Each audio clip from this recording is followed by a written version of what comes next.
Bonjour tout le monde, j'espère que c'est pas trop en contre-jour, je me rends pas bien compte là. Voilà, j'avais envie de vous faire une vidéo en fait sur le contrôle aujourd'hui, plus particulièrement sur la tonalité de la possession, qui est une sacrée plaie en fait pour l'humain et pour le monde.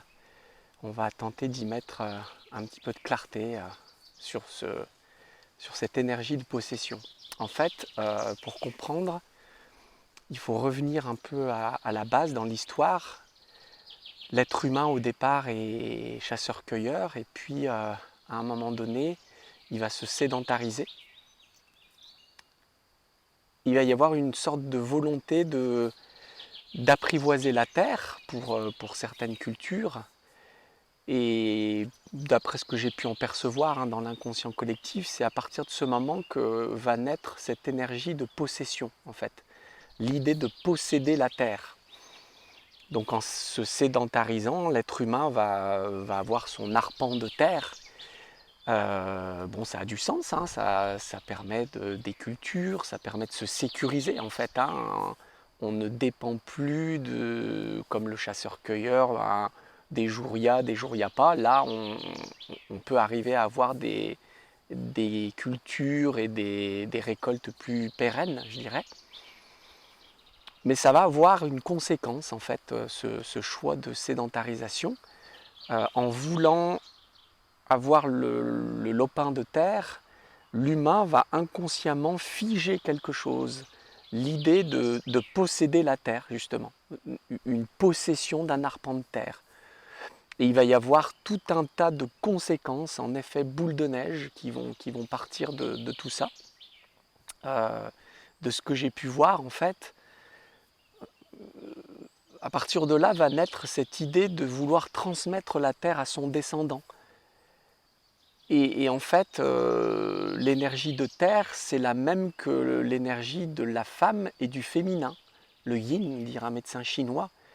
Du coup, en possédant la terre, l'humain va forcément, sans s'en rendre compte, posséder le féminin et donc posséder la femme. Couplé à cette idée de vouloir transmettre son lopin de terre, a priori aux enfants, donc transmission aux enfants, les hommes vont avoir la volonté de s'assurer que leurs enfants sont bien les enfants légitimes, en fait, les enfants de leur sang.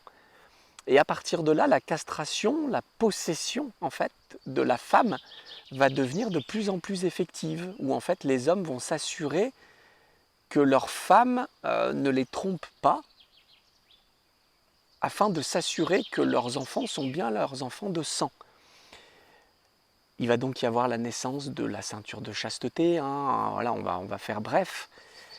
Et toute une suite, une succession en fait de possessions de la femme de plus en plus puissante et de possession donc du féminin, où les humains ont commencé à se priver, à se couper de la circulation yin. À cela, on peut ajouter la naissance des religions, qui, pareil, a apporté une possession, c'est-à-dire une emprise sur les peuples. Le but inavoué inconscient, effectivement, c'est qu'un constat que je fais, le but inavoué des religions était en fait de rendre dociles et dépendants les moutons, leurs ouailles. Donc on continue l'idée de possession dans le sens manipulation et asservissement des êtres. Je pense que ça c'est à peu près clair, donc on va se mettre un peu plus dans le temps présent où en fait on voit qu'on ne fait qu'être dans cette forme de contrôle, de vouloir posséder toute chose. La possession de la terre existe toujours, puisqu'on on veut notre propriété, surtout en France, c'est hyper important d'avoir notre propriété, d'être propriétaire. Et moi j'ai pu voyager dans certains pays du monde où ils ne comprennent absolument pas. Quand on leur explique qu'on a un lopin de terre à nous, ça ne veut rien dire pour eux. Ils ne comprennent pas ce que ça peut vouloir dire. Parce que leur idée, leur croyance, c'est que la terre appartient à tout le monde et qu'on ne peut pas posséder un lopin de terre. On peut éventuellement en avoir l'exclusivité à un moment, mais on ne peut pas le posséder. On y reviendra plus tard. Si on étend un petit peu, on va voir qu'on procède de la même façon avec les objets.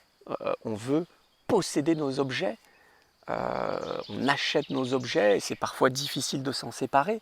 Je pense que tous les gens qui ont déménagé ont pu faire cette expérience, que ça peut être complexe de faire le tri, de se séparer, de transmettre à d'autres personnes les objets. Alors évidemment, la vie ne va que dans un sens et on est en train de résoudre ça petit à petit. On voit maintenant avec la réutilisation des objets, de tous les sites comme Le Bon Coin et tant d'autres, où on essaie de redonner une vie aux objets. Quelque part, on ne les possède plus, on les transmet à d'autres. Dans le couple, avec nos enfants, il y a la même idée de possession, où sans s'en rendre compte, on veut posséder nos enfants, c'est-à-dire on a envie qu'ils deviennent ce qu'on a projeté qu'ils devraient faire dans leur vie. Dans le couple, on se possède l'un l'autre, c'est-à-dire on se contrôle l'un l'autre en permanence. On a une emprise l'un sur l'autre, on veut se convaincre l'un et l'autre en permanence. Donc c'est ça l'idée de possession. On veut se posséder les uns les autres et nos gouvernements font pareil, hein. C'est-à-dire qu'il y a de l'emprise, il y a de la manipulation, pas forcément très consciente, mais il y a vraiment cette idée de posséder les peuples. On pourrait étendre ça sur l'argent, où en fait on a tous besoin de posséder la valeur refuge, l'or. C'est tangible l'or, donc il y a une idée de pouvoir se réfugier dans quelque chose de tangible, de le posséder, d'avoir des lingots sous le matelas. Je caricature évidemment. C'est encore très compliqué actuellement avec l'argent fiduciaire. C'est tangible un billet et c'est pas si simple de s'en déposséder. Moi parfois on me demande un peu dans l'abondance, on me pose des questions sur les gens qui sont riches. Ce que j'ai pu voir dans l'inconscient des gens très riches, c'est que souvent ils ont pas trop mal résolu ce problème. C'est-à-dire que si vous observez, en fait, ils ne possèdent pas vraiment l'argent qu'ils ont.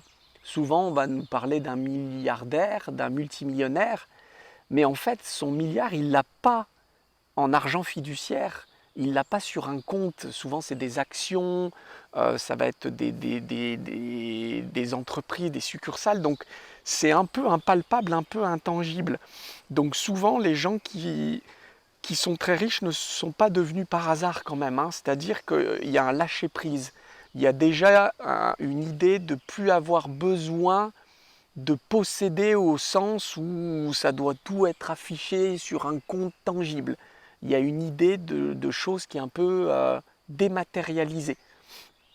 Et, et enfin, j'ai envie de parler d'actualité brûlante, hein.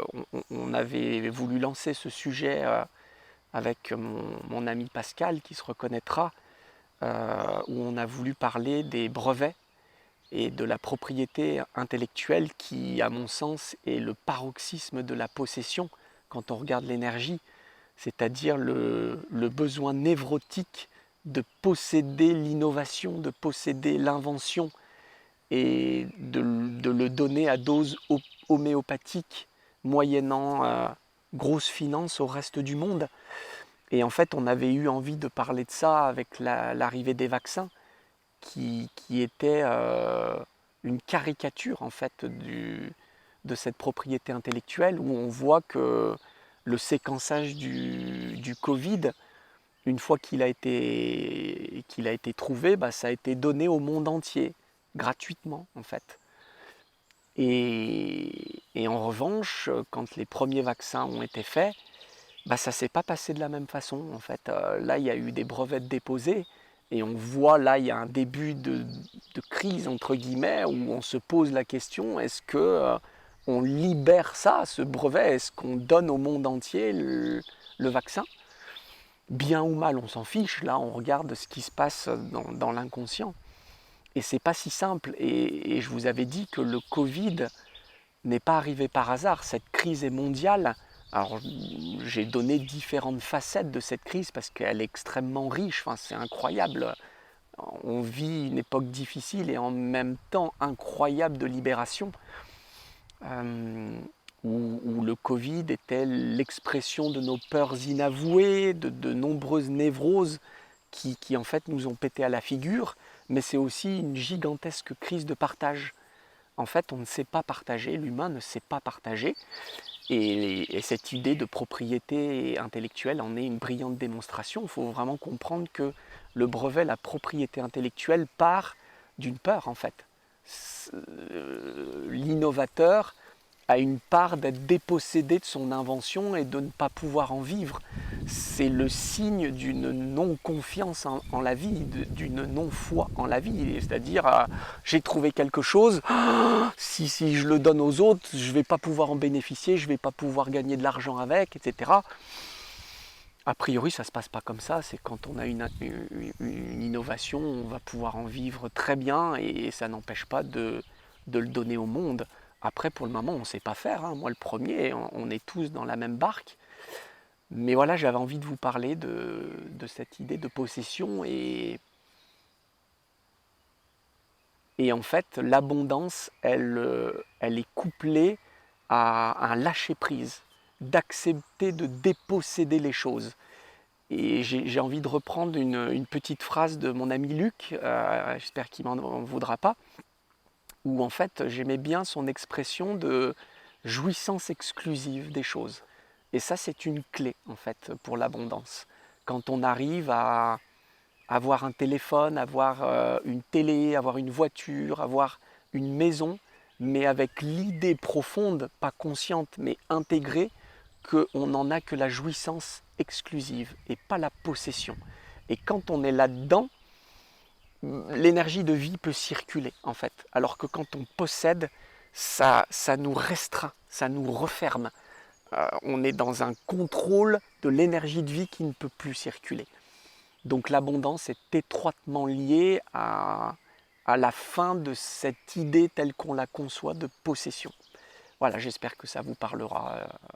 Ça me semblait approprié avec ce qui est en train de se passer. Les États-Unis qui veulent peut-être libérer le brevet des vaccins, l'Europe qui n'était pas sûre finalement oui. Enfin, on voit bien que c'est pas si simple. Donc ça me semblait un sujet brûlant. Voilà. Bonne fin de journée à tous. Au revoir.